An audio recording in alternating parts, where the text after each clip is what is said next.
Hey everybody, thanks for tuning in.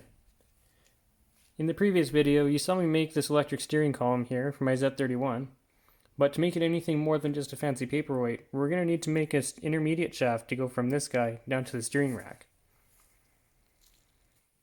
Before we get into making the new one, we're going to have a quick look at the factory one, just to kind of see what it is that we need to accomplish.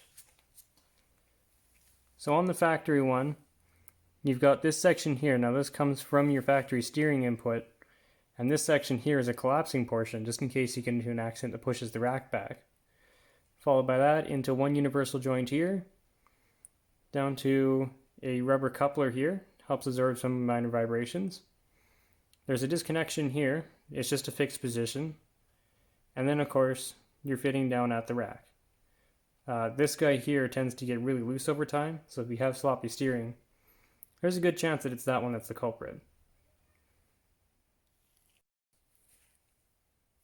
Now up above the factory one here, you'll see the one that I made for the Xenon article, using some of the factory Versa steering shaft and then a couple of other parts here just because I needed to make it work.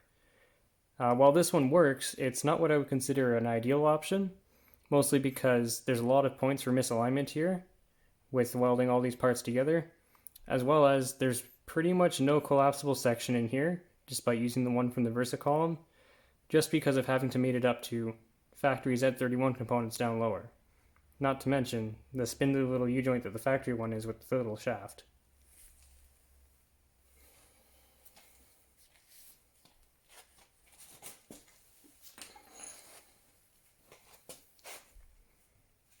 For ideal safety, this component of it here should be more or less fully extended before the steering shaft is installed in the car. That way, in the event of an accident, if the rack does get pushed towards the driver, instead of impaling you with a steering shaft or a steering wheel, this portion of the shaft can just collapse and absorb some of that taken up. And here's a bit of a closer look here at the forward U-joint that I did. I ended up taking a piece of steering shaft and grinding it down to fit into these fittings, and then cutting one apart and everything. Like I said, it works, but it's really not what I would like to have, especially on a car that I'm driving on the road. Plus, we're still using this sloppy factory U-joint, and it's just really not that great. So, we're going to look at a different way of making a steering shaft for this car. One that'll be a lot more robust and a lot more reliable, as well as a lot more serviceable. Now, sorry, no kits here. But assembling a new steering shaft isn't that complicated, and it can be done with a pretty small number of parts. Main thing you're going to need first, obviously, is an aftermarket U-joint to fit for our steering shaft. This one here on the steering rack side is 11/16 36 spline. So pretty much any universal aftermarket joint will work for that. That'll fit right onto our steering racks and hold it on there good. You're obviously going to need the factory Firewall pass-through.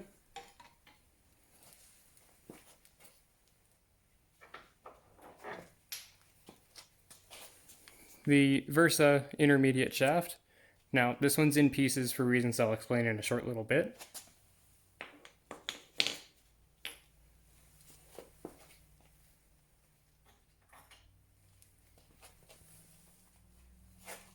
In my case, I'm using a 6204 bearing for a support bearing.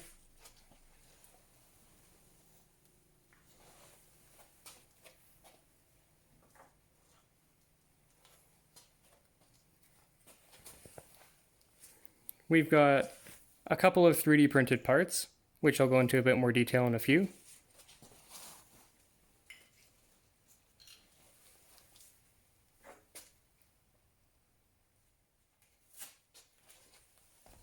We have just a plain exhaust adapter here.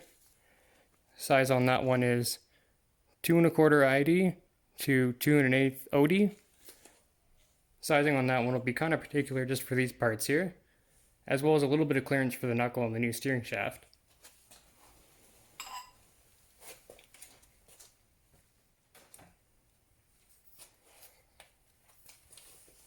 And the last thing that we're going to need is some 3/4 inch round stock. You can also get 3/4 inch double D bar for steering shafts. It's also mild steel, so it's not too much of a concern there. It just saves having to grind flats or machine the end of the bar to fit into the universal joints.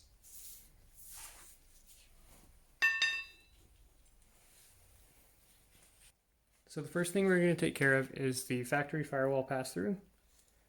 The size of this pipe here, as well as this one here, is a little small to take care of our factory or our newer U-joint that we're using. So we're going to have to remove those in order to accommodate. The lower section can be taken out with the series of spot welds that are located on the lower portion of the pass-through, but the upper one we're just going to have to cut off just underneath this weld that's on there. It'll be easy enough done. Just a 3/8 drill bit or maybe even 1/4 inch would do for the spot welds, and of course just a quick angle grind to get the top off.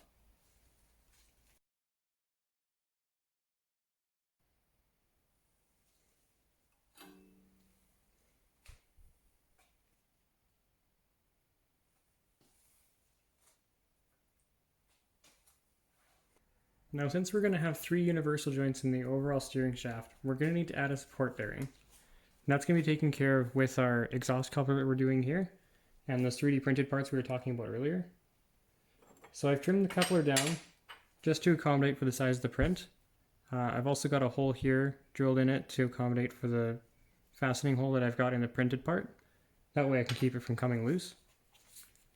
Now earlier in the video, I was talking about using a 6204 bearing in a 3D printed adapter, but a problem I ran into is when I went to go mock it up, I found it really difficult to get the alignment correct with the steering shaft down to the steering rack through this bearing, mostly because the standard ball bearing is only good in one direction, one axis.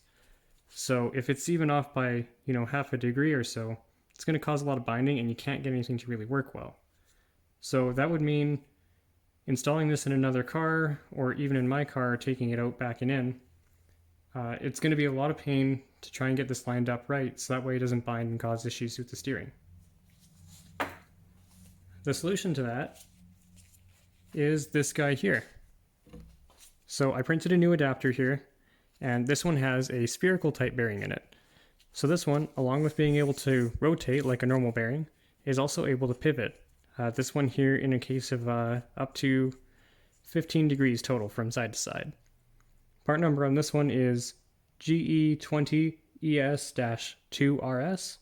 They do make an unsealed version of this one as well.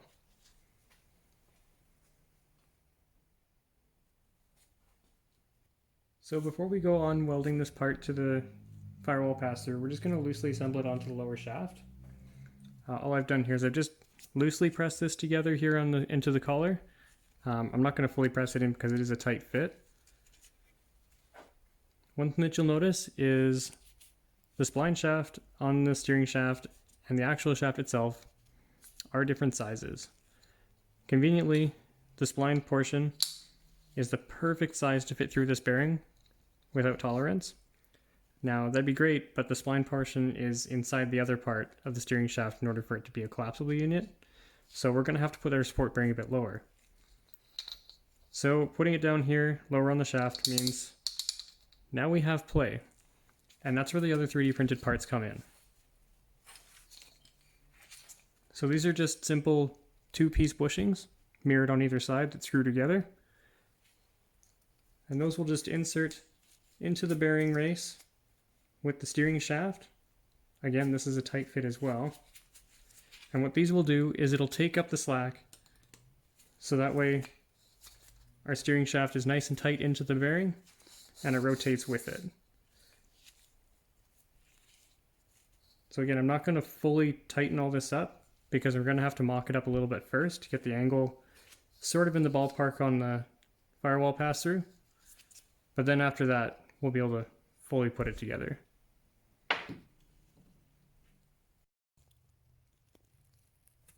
Now mocking it up isn't all that bad.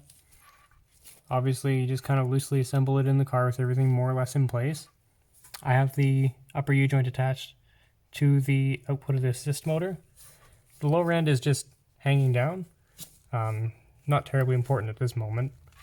And just kind of loosely put it together. It's going to take a bit of in and out to get this perfect. I'm going to leave that all up to you. we're probably going to bring this down just a bit, just so it's a bit closer to the actual firewall. Although leaving it up like this wouldn't be so bad either, but I just won't have a lot of provision for my boot. That's the only reason I'm pulling it down. So just line it up so that way it's more or less central in the bearings travel, just that we have lots of play on either side. And mark it up, tack it up, and get it welded.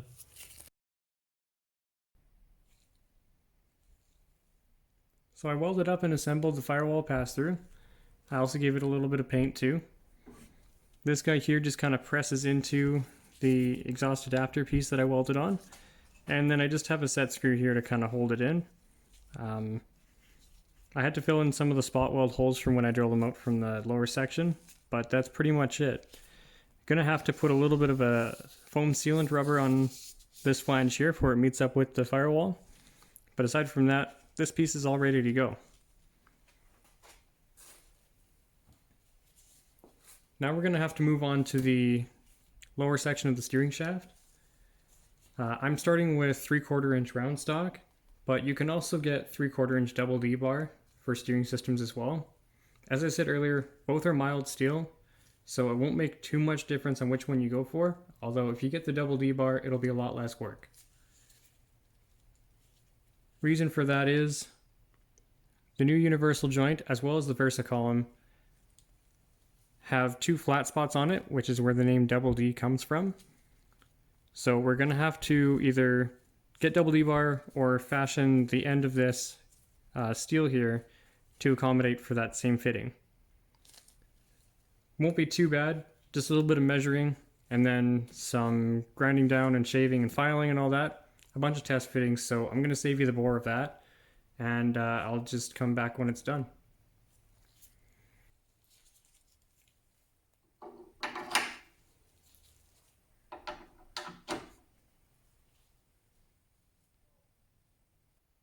Now we should be pretty much ready to go to install this into the car. I'm just going to go over a couple of things that I might have missed earlier. On the lower portion of the intermediate shaft, the overall length that I ended up doing mine to was about 9¼ inches. The amount of distance that you'll have to go in from each end for your double D will vary depending on what lower U-joint you end up using. In my case, it was a CPP, but you can also get ones from Flaming River and other guys, so that'll vary a little bit. In the stock format, the Versa collapsible portion of the steering column doesn't really come apart. There's a dimple here, which I used just a small 1/8 inch drill bit to drill out, and that allowed me to slide the 2 components apart, so that way I could assemble it onto the lower column piece and size it up and everything when I was measuring things out. Aside from that though, everything's pretty much straightforward from here on out. It all just bolts together, no welding needed from here on. So we'll get to it.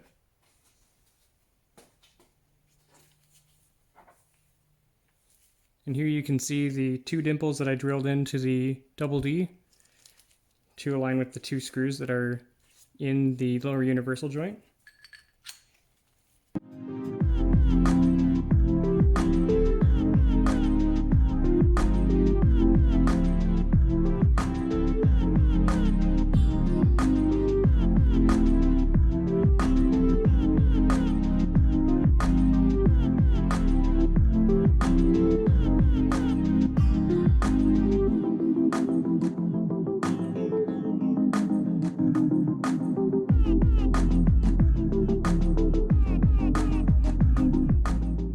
And that is ready to get installed into the car.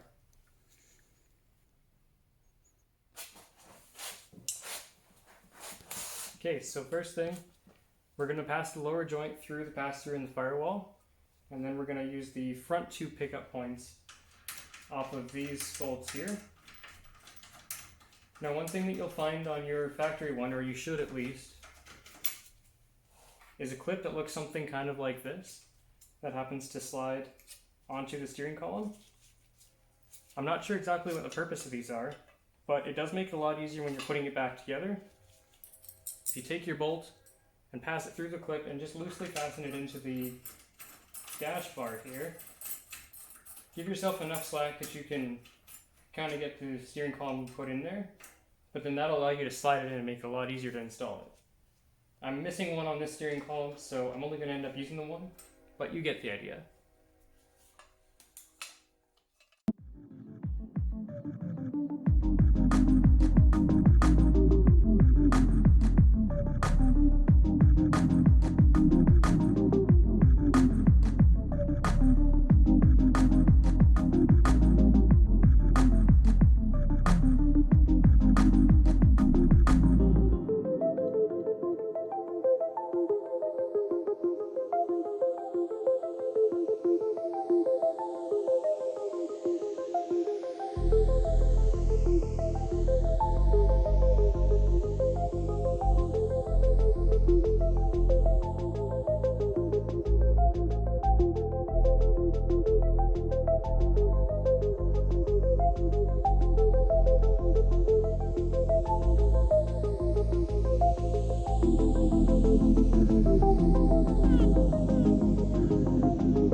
And that's it. So now we're going to put on the lower U-joint, and then we'll bolt up the firewall pass-through last.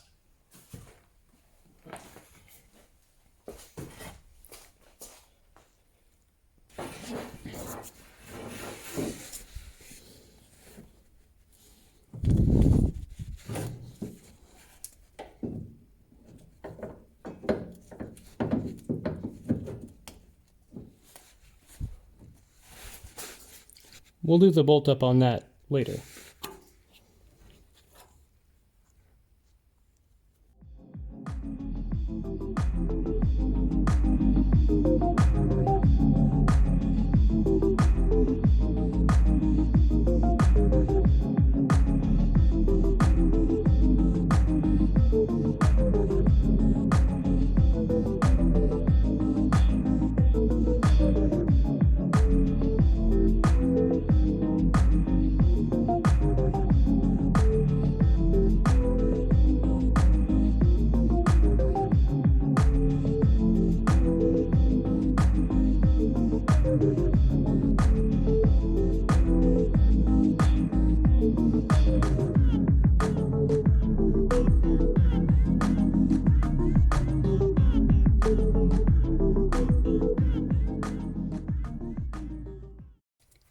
Like so. And then there's a couple of screws to go in here, but I have to take this one apart to ship it out. So I'm not going to screw that together because it's kind of a pain to get apart, but you get the idea. One here, one here. And then all it's left to do is the wiring, which really isn't too bad. As we discussed in the last video, wiring for this is dead simple. You've got power and ground coming in here. I have my ground going to this dash bar across the car here, and then my power is provided through a 60 amp fuse. That's just running off of direct battery power as the original configuration had it. And then you've got an ignition on source. I took mine from my cruise control circuit because I don't have cruise control in this car. But any ignition on source will be fine. That can be directly from the key switch or something tapped into the fuse panel. It's no big deal. You've got your torque sensor from the motor. That taps into the harness, sub-harness for the control module here. I've got mine mounted up behind the speedometer. If you have a digital instrument cluster, it's a pretty tight space to fit it into, but if you remove the small cover that's in the back of the dash, then it does just barely clear. I think the analog guys will be a lot easier fitting, but you can mount this thing pretty much anywhere, and it's pretty small to do that with. So as I just discovered, on some of these Versa columns, the motor is mounted 180 degrees out from the one that I was working on originally. Not sure why that is. Must be something that changed partway through the years. But thankfully, much like the torque sensor, all you have to do is undo the two bolts that fasten the motor, and you can rotate it 180 degrees and refasten it on. And that means that our wiring now reaches the existing location that I had without having to modify anything.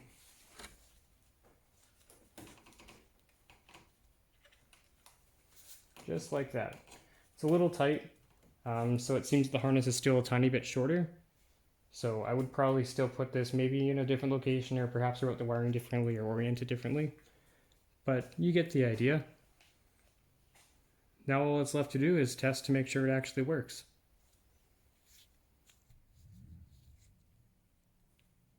Alright, so here goes nothing.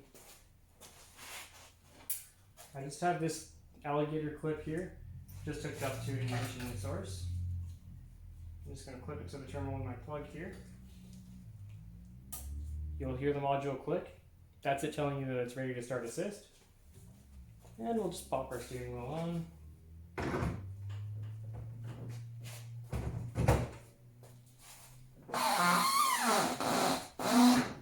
And there you go. That's electric assist.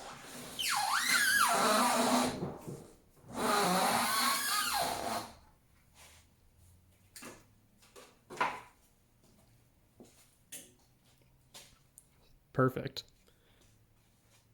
Well, I hope everybody enjoyed this video series. Thanks everyone for watching.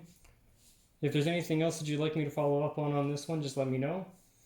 And if not, stay tuned for overcomplicated HVAC things, maybe some chip keys and weird dash setups. Who knows where we'll go from here.